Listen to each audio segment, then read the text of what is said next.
सद्गुरु महाराज की जय।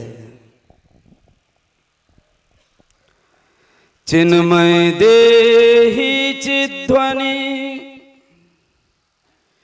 विज्ञान सुधावर्षकम्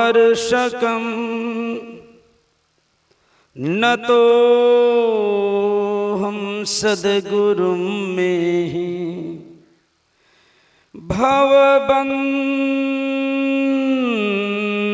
विमोचकम् चैतन्यं शाश्वतं शान्तं वयोमातीतं निरञ्जनं नादबिन्दु कलातीतं तस्मै श्री गुरवे नमः। संतों महापुरुषों के परम पावन पावन चरणों में कोटि कोटि नमन। मंचासीन पूज्य चरण महात्मा गण, उपस्थित गुरु भक्त गण,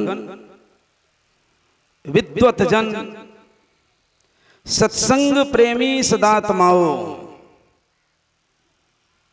करुणामयी माताओं एवं भक्तिमती बहनों,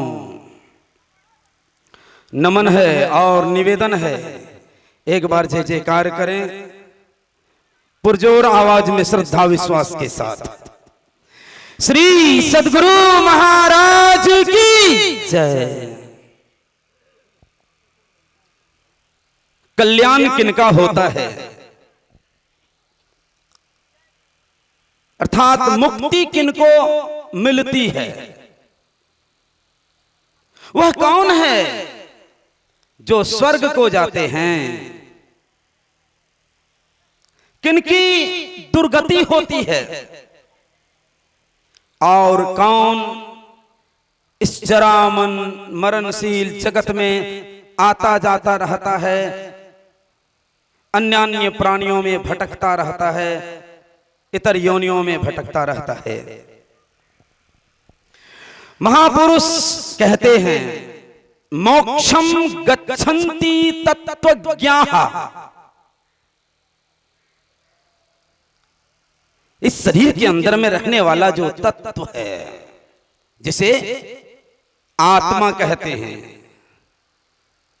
आमी आमी कोरी बुझीते ना पारी के आमी आमाते आछे की रोतन। कौन सोक्ति बोले बेड़ाई चोले बोले, कारे अभावे होय देह अचेतन। किसके रहने से शरीर सचेष्ट है, इंद्रियां क्रियाशील हैं, संपूर्ण शरीर में सजगता बनी हुई है। जो उस तत्व को जान लेता है, मतलब मैं कौन हूं, इसकी प्रत्यक्षता जिन्हें हो जाती है वे मोक्ष को जाते हैं, उनकी मुक्ति होती है। और जो इस तत्व को जानने के लिए, आत्म तत्व को जानने के लिए, शरीरस्थ जो परमात्मा का अभिन्न अंश है, जिसे गीता कहती है ममे वांसो जीव लोके जीव भूत सनातन। वास्तविकता है मानव तुझे याद नहीं, तू ब्रह्म का ही अंश है, कुल गोत्र तेरा ब्रह्म है, तू ब्रह्म का ही वंश है।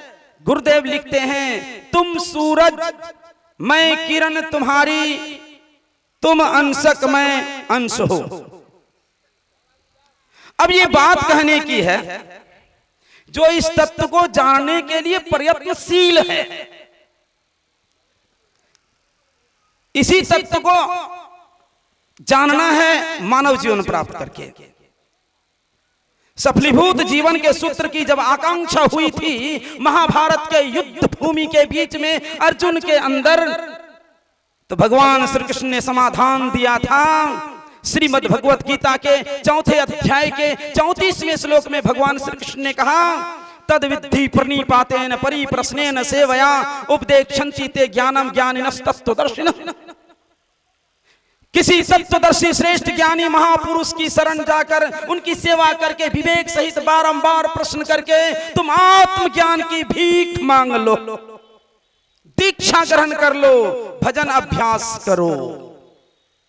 तो जो इस प्रयास में प्रयत्नशील है,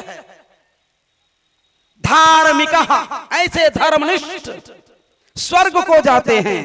स्वर्गतिम नराः, दुर्गति किनकी होती है? कहा पापिनो दुर्गतिम यान्ति।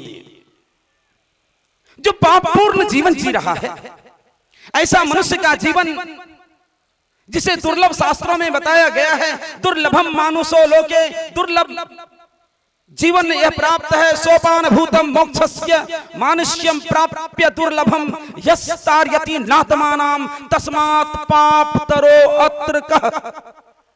जो न तरई भवसागर नर समाज अस पाए, सो कृत निंदक मंदमति आत्महन गति जाए। यही आशय है। जो मनुष्य का जीवन प्राप्त करके पशुवत आहार करता है, भक्षा भक्ष का ज्ञान नहीं है क्योंकि सत्संग में आया नहीं, बिनु सत्संग विवेक न होई। सत्संग में आया नहीं, आहार विहार की जानकारी उन्हें नहीं मिल पाई। मांस मत्स्यादि अंडा आदि का भक्षण किया, अपेय का पान किया, दारू गांजा भांग अफीम ताड़ी चंदू मदक कोकिन तंबाकू आदि ये नशीली चीजों का सेवन किया। और तंबाकू के अर्क से जो पुड़िया पान पराग राजनिवास तिरंगा गुटखा ये जर्दा तुलसी और नए नए नामों से जो भी कंपनियां निकाले, सारी चीजें अग्राह्य है, त्याज्य है। जुआ आदि की प्रवृत्ति रही, पापाचार से संयुक्त रहा जीवन। मरने के बाद नरक में संदेह नहीं किया जा सकता। भले मरने के बाद आप आमंत्रण पत्र पर लिख दें स्वर्गीय। दुर्गति होती है ऐसे आहार विहार करने वाले की, क्योंकि मनुष्य का जीवन मोक्ष की सीढ़ी है। ऐसा जीवन प्राप्त करके जो मोक्ष साधन नहीं करता है, चाहे वो शाकाहारी क्यों ना हो। बहुत लोग दीक्षा नहीं ग्रहण करते हैं, संत सद्गुरु के हाथ में अपने जीवन की बागडोर को सौंपते नहीं हैं, ब्रह्म ज्ञान की दीक्षा ग्रहण नहीं करते हैं, दीक्षित नहीं होते हैं, सगुरा नहीं होते हैं। कहा यस्तार्यति नात्मानाम, जो अपनी आत्मा के उद्धार के लिए प्रयास नहीं करता है, तस्मात् पापतरो अत्र कः। शाकाहारी होने के बाद भी दुर्गति से नहीं बच सकता।